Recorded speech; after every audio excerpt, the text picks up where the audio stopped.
Welcome back to The Price of Business. I'm your host, Kevin Price, talking to you about you and your business. Going to spend some good conversation time with my friend and really brilliant thinker when it comes to understanding the problems our parents and our families are facing when it comes to ADHD issues. Frank Granett, and he's a regular contributor here on The Price of Business and our feature that we like to call The Price of ADHD Business. And boy, what a huge price, what a huge toll on families. And you've got a great guest lined up today, and I want to jump straight to it. And Frank, welcome as always to the program. Tell us about your organization, CAOOY. Yeah, Kevin, CAOOY stands for Coalition Against Over-Medicating Our Youth, and we are not against medicating children. However, we're for finding the root cause of these conditions and symptoms.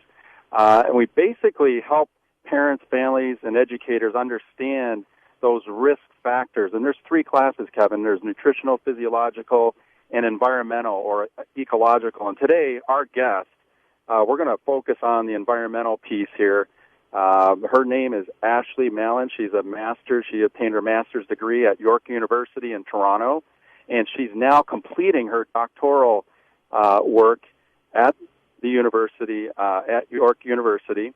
Her publication just was released, Kevin, last month, and it's called The Exposure to Fluoridated Water and ADHD and the prevalence among children and adolescents in the United States, an ecological association. And this was just released last month. And Ashley, welcome aboard. Great to have you with us. Thank you for having me. Yeah, we are glad to have you on the program, Ashley. Kind of give us a little bit more background information on yourself and your work. Sure. Well, as you mentioned, I am a doctoral candidate in clinical psychology at York University in Toronto, and I published this study along with Dr. Christine Till, who has a PhD in clinical developmental psychology and is also a neuropsychologist. And what we looked at was the relationship between exposure to fluoridated water and ADHD prevalence, and found that there was a significant positive association between the two. And this association was consistent over time for all years that we examined.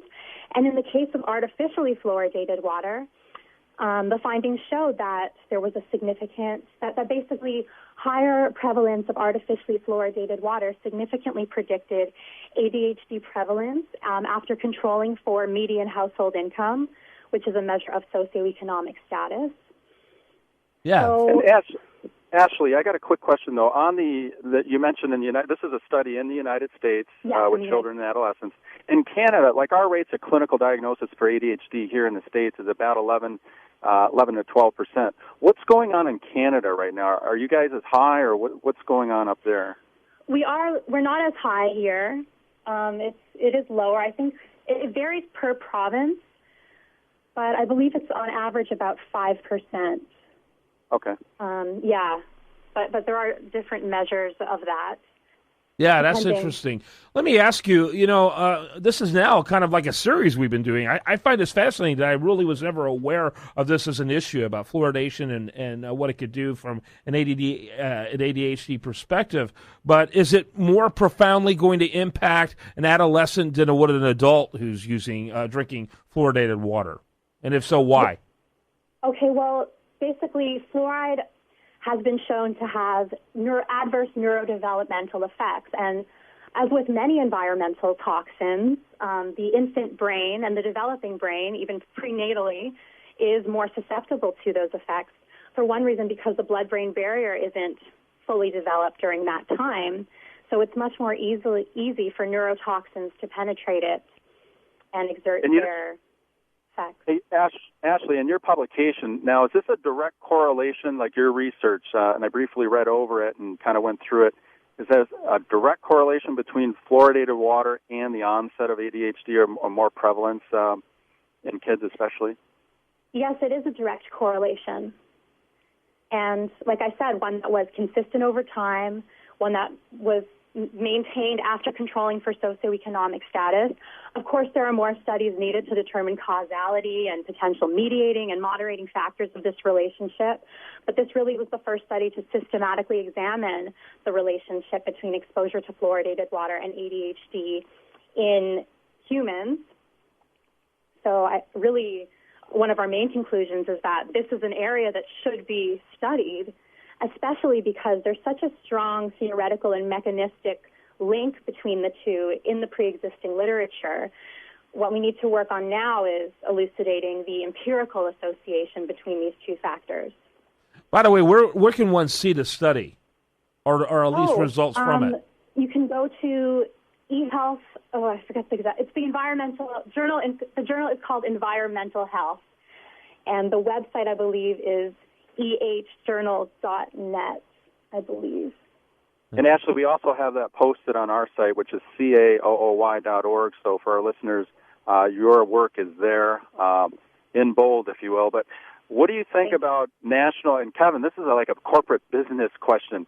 What do you think? Let's challenge our bottled water companies across the world can you imagine the price or I think the popularity once this fluoridation issue comes to full light of marketing fluoridated free water? I mean, what do you think about that? I mean, what's your guys' opinion on that? Hey, that's a great idea. I love that concept, and I think that that would be extremely informative to the audience.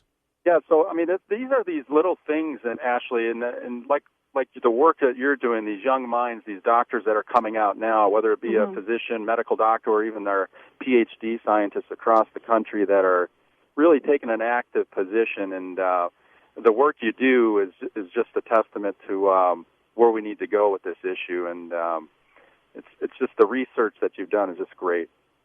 Thank you. I really appreciate that, and I agree with you. I think that there's certainly a need for more studies, especially on the behavioral effects of exposure to fluoridated water.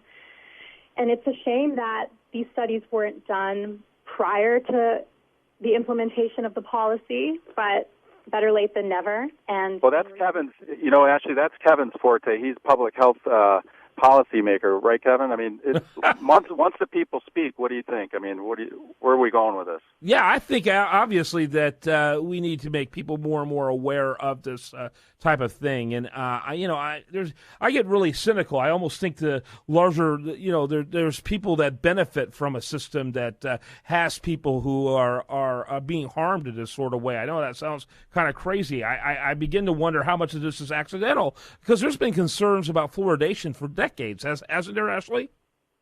There has, and I think in recent years the concerns are growing. I think with the growing body of literature that has come out showing that fluoride or exposure to fluoridated water is associated with adverse neurodevelopmental and intellectual effects. I know there have been quite a few studies that have come out linking it to reduced IQ.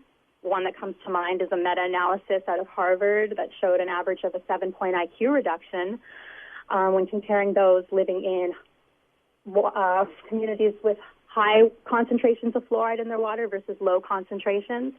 But there was also another study linking exposure at low concentrations to lowered IQ. Yeah, very good.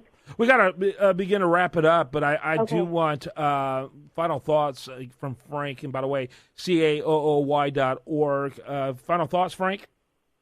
Yeah, it's a great to have Ashley on and the young minds out there that are going after this issue. And 98% of Europe has already banned fluoride in the drinking water for our kids and adult populations across Europe. So there's no reason why we should not be taking an active role on this. And Ashley's work is, again, at our site, caooy.org, and you can find that on the forum page.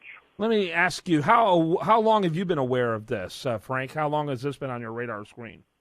This has been on my radar probably less than a year, but again, once we had our former guest on from the Action nonprofit a couple weeks ago, this is now another environmental issue. And remember, we talked about those 3 classes, and this is just a huge issue. So now it's a matter of getting everybody involved and helping families help their kids get back on track. Awesome. We're going to have this interview, of course, online over at usdailyreview.com. And Frank, I assume, as usual, you'll have an article accompanying it.